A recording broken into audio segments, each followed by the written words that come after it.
Good afternoon. Before we call the meeting of the Oklahoma City Economic Development Trust to order, if you're here and you'd like to address the trust, I'd ask that you fill out a sheet of paper that's out in the hall and turn that in, and when your item comes up on the agenda, we'll make sure that you get a chance to speak. And then there will be an opportunity at the end for a general comment if you would like to make a comment at the end of the agenda. Also, if you would, turn off your cell phones, and let me start by doing it myself so that we can conduct in an orderly manner. And with that, let's call the meeting to order. And first up on our agenda is to approve the minutes of the July 24th Economic Development Trust meeting. We have a motion to approve. Second. And a second. Please, any discussion? Please cast your votes. And it is approved. Next up is to ratify the OCE-DT claims. I'd like to move approval. We have a motion to approve and a second. Are any questions or comments? Seeing none, please cast your votes. And it is approved. Next up are items for individual consideration. And Eric, are you on the dock for the first one? Thank you, Mr. Chairman. Eric Winger, Public Works Department. So we've got a couple of items, and I'll address the first one, which is your item A. This is the renewal of the contract with the Economic Development Trust for virtually the Project 180 and signal and enhancement items that are used throughout the downtown area. So this was a contract that was actually bid last summer. It included 2 renewals. We've had the contract this past year, and so this item is just to renew it for the next year, beginning July 1, 18 through June 30 of 19. So, and again, this is anything that has to do with traffic and lighting systems related to Project 180. Rhonda. Eric, will there be left turn signal lights in some of the old one-way traffic patterns? So I think to address lighting changes and specifically left turns, I mean, those are things that we can look at individually. We don't currently have a plan that's going to convert all of those with immediate left turns, but it is something we can look into. Any other comments or questions? We have a motion to approve. Second. A second. Please cast your votes. And it is so done. Next item on the agenda. You handling that one too for us? Yes, Mr. Chairman, I'd be happy to. Eric Winger's show. This is Amendment 5 and Change Order 6 to Package 6B. Package 6B is most known as the section that is in front of the Santa Fe Hub, also E.K. Gaylord. I'm pleased to announce that the project is substantially complete. We are looking at final acceptance hopefully this next month in September. So there's been a lot of activity there for quite a long time. And so this change order and amendment includes a lot of different items. It includes some changes to service lines. It adds different work. It accelerated schedules to work around downtown events. It included a lot of high early strength concrete that allowed us to get traffic into sections faster than what was originally bid. Probably one of the most substantial items, the total cost on this is $255,000, but one of the more substantial items was an $86,000 item related to the Cox Convention Center. There was a line that was thought to be abandoned, but as soon as it was removed, it was found to still have certain service to restrooms inside the Cox Convention Center. So $86,000 was required to temporarily restore some of those lost services while new lines were constructed. Building plans were older. We just did not have records of all the information, and unfortunately that was just one of the causes for this change order and amendment. But again, with final acceptance pending next month, we are recommending consideration and approval of this item. Okay, yes, go ahead, Rhonda. Just move approval. Okay, we're asked to approve the amendment and the change order with one motion. Do that? Yeah. Okay. We have a motion and a second. Please cast your votes. And it's so done.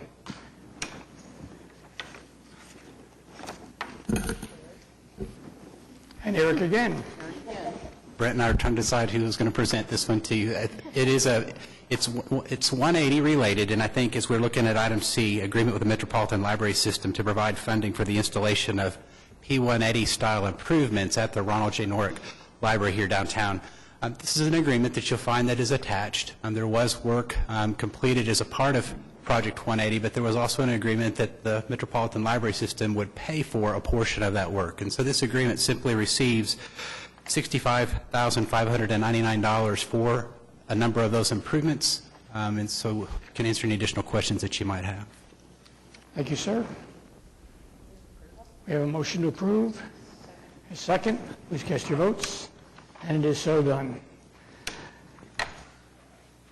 Next up, allocating some gold bond funds. Are you going to handle that? I think item D is Did I another miss TIF. D? Oh, no, another TIF item. A memorandum with the City of Oklahoma City and the Oklahoma City County Health Department. Who's, Yeah, I'm going to handle this one. it's all yours.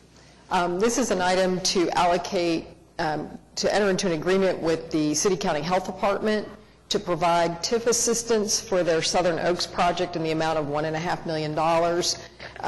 In the past, the trust considered a resolution, and the City Council did, approving a $1.5 million reallocation of TIF funds to support this. If you recall, it's the development of a wellness campus at this address, working in conjunction with the City Parks Department and others to complete this project. Yes, ma'am. Will this wellness complex replicate the others that have been placed in communities thus far?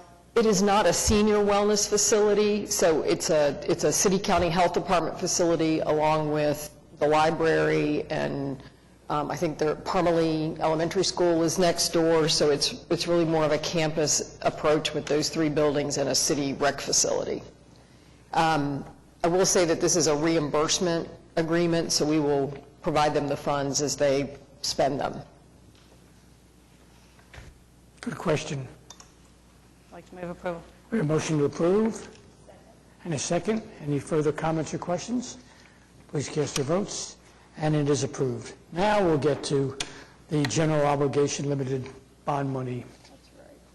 So just a brief introduction on this project. This project is a resolution authorizing us to negotiate with this company to locate 345 new jobs in downtown Oklahoma City. I think I'd like to introduce Jeff Seymour on this one. Jeff Seymour is with the Greater Oklahoma City Chamber and was recently promoted to Executive Vice President. So we want to congratulate Jeff and look forward to working with him on more and more projects in the future. Kathy, before we hear from Jeff, quick question. If a citizen out there wanted to learn more about this particular project, where could he or she go when this meeting is over for that information? They could go to the city's website and look at the items that were provided to the trust this morning that have more detail about the project, and then as we negotiate an agreement, that will come back to both the trust and the city council. So this is really just the first step in the process. This is the first step, and should that investigation still have questions, who could they contact personally to get additional information? They could call me, they could call Jeff, they could call Brent. Any of us would be glad to talk to them about it. And just so everybody knows, it's 345 jobs. The average salary is estimated at about $59,000 a year. So really nice technology jobs that'll be located in the city's innovation district. So with that, And so while there is this is a project consistent with the use of the gold bond funds to create jobs, a citizen can find ample information about it before it's finally voted on. right. And then if they want to come to any future public meetings about it, because this is really, again, just the first step in the process. So there'll be several other opportunities for the public to come and ask questions and have input into it. You're on. Yeah, well, thank you, Councilman. Again, just to tag on to Kathy's comments, we're very excited about this project. We think that the criteria that you set out when we created the SIP program to add economic diversity to Oklahoma City, this project squarely fits within those guidelines. As Kathy said, 345 new jobs, an average wage that well exceeds the regional average, and it adds a new headquarters component to downtown, which we think all three of those are great fits. In addition to that, another component of this project we're very excited about is the physical space they'll occupy. That the construction of this new building will add to the texture of downtown and bridges the gap between downtown, the Innovation District, and Automobile Alley. And I know they've brought some renderings here to show you that. So I really wanted to just kind of lay the groundwork there of our excitement and the careful vetting we've undertaken up to this point to make sure this is a good fit and adds to the texture of the community, but also to introduce the company. So with that, I'd like to introduce Lance Hafner, who's going to introduce his team and talk more about this project.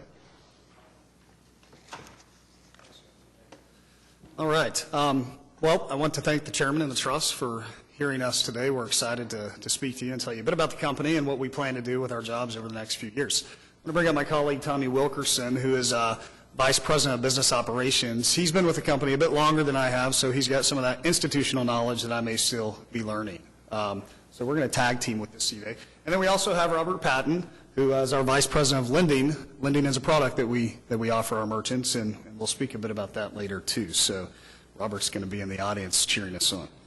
All right. So I'll let Tommy start off by telling you a bit about the company, and we're going to go through timeline and history. So, Tommy.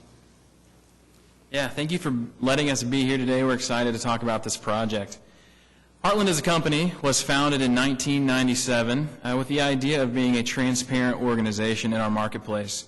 While that doesn't seem like necessarily a long time, our parent organization, which we'll talk about in the future in this presentation, has been around for well over 50 years and has an established presence in the industry. Heartland is a credit card processing company along with many other products that we'll talk about today. Historically, since its inception in 97, has been a direct processor, which is a unique feat in this industry, and we look forward to our bright future. And I'll pass it over to Lance to talk a little bit about that.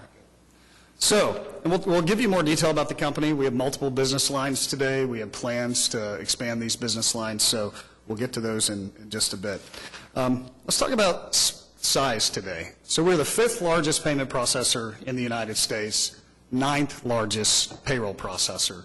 I think it's important to note that payroll is a small percent of our business. It's likely about 10% of our overall revenue, with payments being the lion's share.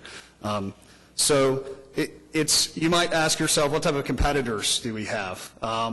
Large names that might mean something to you in the payment space would be Vantiv, WorldPay, First Data, even some of the banks that do their own processing, like Bank of America. In the payroll space, these names might be familiar, ADP, Paychex, and then indirectly with Paycom. And since they're here and local, I think I want to spend just a minute on Paycom.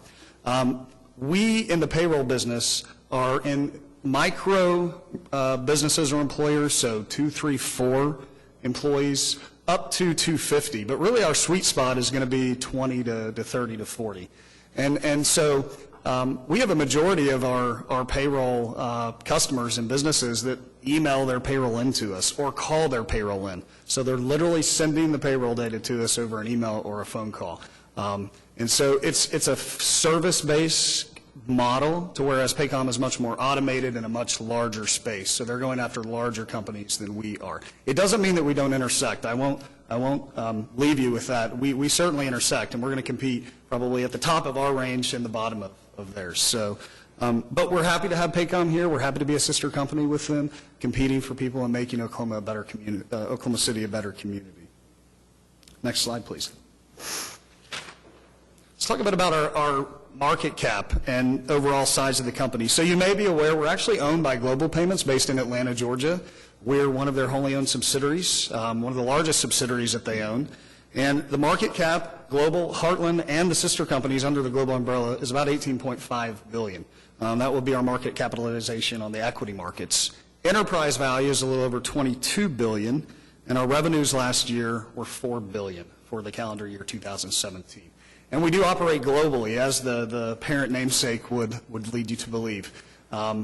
Asia, Europe, Australia, Canada, South America. My Tuesday morning HR leadership calls, we have folks that are at night, morning, afternoon, across the world, and so it's interesting to be on those calls. Next slide, please. I'll let Tommy tell you a bit about our merger with our parent in 2016. Like I said, we started in 97. We sort of opened up shop. And in 2016, we merged with Global Payments. Like I said, Global Payments has been a pillar in the industry for a very long time. What they brought to the table was a suite of products and a focus on technology that us as a distribution-focused organization hadn't really had in the past. What we brought to the table was a sales force of a little over 1,300 people at the time, from coast to coast salespeople who are selling our products and services, and we're acknowledged as one of the top distribution models in our space. And so pairing that with Global Payments in 2016, we've seen tremendous growth bringing their technology and our distribution model to the forefront. Next slide, please. And one thing I wanted to add in regard to the products that we currently offer. So payments and payroll are our core products. They're more of a commodity that we offer. We process payments and we process payroll. And Global and Heartland coming together brought the best of both worlds. The sales distribution channel that Heartland had, operational focus and excellence that Global had. It also allowed us to now offer the gamut of products. Technology now that we overlay on top of our payments and our payroll products. To give you an example, if any of you currently shop at a Starbucks or a Panera and you have the app, and you get notifications from the app, come in today and buy or Sonic, come in today, it's happy hour and get your sodas 20% off. That is software-enabled customer engagement product. We sell the very product to our customers. Generally, we have smaller merchants that can't afford, like a Sonic, to build that type of technology. So we build it for them and we sell it to them. So those are the types of products we offer, including lending. We have a lending product that our merchants can buy. We have data analytics that our merchants can buy to understand their customer base. When are they buying? How are they buying? The volume of their sales. And furthermore, restaurant type operations software, so you can order and run the order and the payment all through the same technology. We offer that product. So. All right, so now let's come to Oklahoma and talk a bit about our home. When Global and Heartland merged in 2016, Tony Capicelli, our president, was appointed. He was appointed actually in 2017, but through the year 2016, that was in the works, and in 2017, he was appointed. So de facto, with him here in Oklahoma City, or the Oklahoma City metropolitan area, this became our headquarters. An interesting side note, in 2010, our Oklahoma City metropolitan area office was opened with a couple of employees, and today we sit at 160. We have zero room to grow today in our current location. Next slide, please. It's important for the trust to know that we consider multiple other locations. The locations you see in the screen in front of you currently have existing Heartland footprint.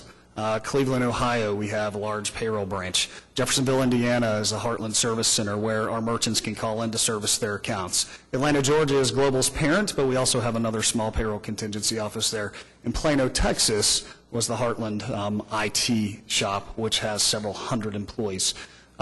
The idea is not that we would have shut shop here in Oklahoma City or the Oklahoma City metropolitan area, but we would have stayed static at our current headcount today, and we would have expanded in these other areas. The incentives we receive from this, that we hope to receive from the city and that we did receive from the state, are built into our business plan. And I think that's important for you to know, that they're fundamental to our expansion of our headquarters here in Oklahoma City. Speaking of Oklahoma City, let's talk about the impact of the company and what we expect to happen in the metropolitan area. So the jobs that we will create and that we currently plan to create are in IT, payroll operations, business intelligence. Business intelligence is data analytics. This is a team that dives into our data and uses our data to grow our business. So the decisions we're making are data-based. Sales, marketing, leadership, professionals, so HR, finance, legal, and then administrative type support. We expect to offer the gamut of entry-level jobs up to high-level technology jobs, which were referenced previously. So the company will have an offering for a lot of types of professionals and employees in the metropolitan area. Average fifth-year wage is $55,000 a year. However, I did hear, I think Catherine had referenced $59,000 a year. That number comes from our average first-year wage. We do anticipate the first year of wages to be at $59,000. And of course, as we hire, those wages come down. Next slide, please. After 5 years, we anticipate to move up to 345 jobs, which will effectively put us at 500 in the Innovation District of downtown Oklahoma City. It's also important to note that 2/3 of those jobs will be in inside sales and payroll operations. We understand that civic involvement is important to you, so we wanted to share with you just for a few moments what we currently have on our books and how we give back to the communities that we're in. So next slide. First, the company allows and affords each employee to donate 4 hours of our time to a charity or philanthropic organization of their choice. When we are fully staffed up at 500 employees, this will equate to 2,000 hours a year, which is roughly 1 FTE that we'll be giving to the city in regard to service. Annual company match program, up to $500 that the company, that employees can request for reimbursement if they match a philanthropic or nonprofit organization. And then multiple annual drives, Toys for Tot, food supply drives, school supply drives, veteran drives. We have military drives for our military personnel that are dispatched overseas. So just a variety of things that we do. Our intern program, which was the first one we had this year for Heartland, we took our interns to Positive Tomorrows, and we donated our time with the interns. We felt it was important that they know a good city is a good company is a steward of its community, and that they should give back to their community. So it was our #1 voted event of our entire intern program, was giving to Positive Tomorrows. Speaking of such, this is a photo from that day. We helped them move furniture and clean out their gardens. Next slide. This is us at the Regional Food Bank, giving back there. And then finally, the entire office went to Feed the Children, to where we donated a day to feed the children and packing and giving back. So, all right, Tommy. So before you on the screen, you have a few examples of some basic marketing collateral that our distribution channel, our sales force across the United States uses. As you can see, the one in front of you is payroll-specific marketing material.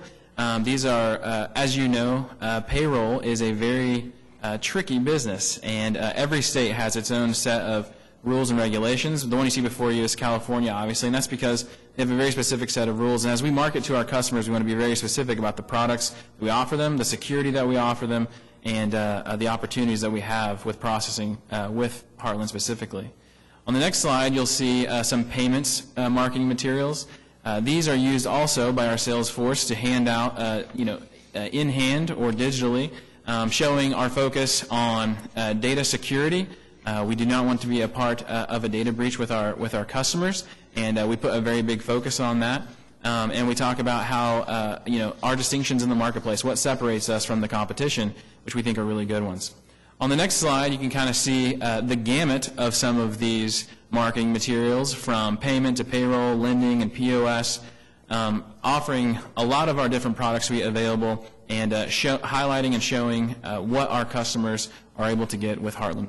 And next slide, please.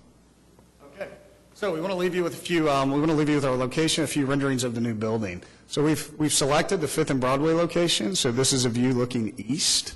Yep, no problem. Right to back to that one real quick. I just want to show. So to the right there, you can see the YMCA, and that would be Broadway, just immediately at the front of that picture. Next slide. So here's a rendering of the building. Next slide, please. So it's 6 floors plus a ground lobby. On the ground lobby, we have retail space. We anticipate to have a couple of restaurants that can lease the space, so to provide service not to just our employees, but to the general population. It'll be open to the public. Next slide. This is a north-facing view as well. North-facing view. Thanks, Tom. 100,000 square feet, 500-plus person capacity. One note here. I mentioned that in 5 years, we plan to be at 500. The building can hold more in its current furniture configuration. We're at 500. So, and then there is opportunity for us to expand the building if we choose to in the future. Just a few more renderings we'd like to show you. So here's this is looking westward behind the building. It's a 360 building, so every view you have it's nice aesthetically to the eyes. That's a cantilever conference room that will hang off the back there. Rand Elliott is the architect. He's also helping us design the interior. Next slide, please. So here's another front view looking back east on Broadway. Next slide. There's entrance into the building. Next slide, please. Another entrance. There to the left, you can see that would be retail space that a restaurant or a cafe could occupy, and they'll have patio space on the sidewalks as well if they choose to use it. I want to point out, too, that one of the biggest focuses for us was being a good partner and citizen of the downtown community. And so in all the design work that went into this so far, one of the things we've discussed with Rand specifically is how do we tie in elements of the rich history of downtown to this specific building? How do we be a good citizen, and how do we transition from that automobile alley to the downtown? And all of those items were part of the consideration for this design, and we're extremely proud of those elements that he is tying in and is going to implement all throughout all 7 floors of the building. Yep, so, and I think this is our last slide, which is just an upward view looking down. That courtyard's been redesigned. We've had a few iterations since, and it will no longer be enclosed like that. It will somewhat be enclosed. It'll be greenery, so it won't be as segmented as you appear there. So that's the end of our presentation. So what questions? Comments or questions? Rhonda? Lance and Tommy, with your sweet spot being in your smaller businesses, who is your primary target audience? Is it CFOs? Is it HR? Who is your primary? That's a great question. So I think specifically you're talking about our payroll business. And so we focus specifically with our sales force across the country on those individual business owners. But each one of our salespeople are encouraged and engaged to make partnerships, relationships with those CPAs, accountants, and those firms to create referral relationships. We feel like we're a good partner with the CPA community as well. And so I would say it's a balance of both. That's a really good question. Any other comments or questions? Time for a commercial. Next to last slide up there. What were those 2 metal things on the ground in front of the building? The bottom right. Oh, the streetcar. Oh, yes. Is that a streetcar? This is Hey, a... gang, Yeah. we're trying to get people excited. And the head of our economic development effort over here says, oh, streetcar. Yes, absolutely. No. Mr. Chairman, thank you for bringing that up, because this was a large part of our consideration for this specific spot in downtown. Obviously, downtown has a lot of area that we could have explored, and we've explored a lot of Oklahoma City throughout this whole process. But the streetcar being here was an integral part of us making the decision to be here in Automobile Alley and to open that up, because just right down the street is a stop of that car, and that's really exciting for us. So thank you for bringing that up. Thank you for saying it. Any other comments or questions? I'd like to move approval. We have a motion to approve and a second. And again, what this is doing is this is authorizing our economic development folks to negotiate a contract to be brought back at a later date, correct, Brent? Brent, that we will have an opportunity to look at and approve and then pass it on to the council. Thank you all for coming, and welcome to Oklahoma City. Thank you. All in favor, say aye. Just vote. Got it. There we go. Thank you.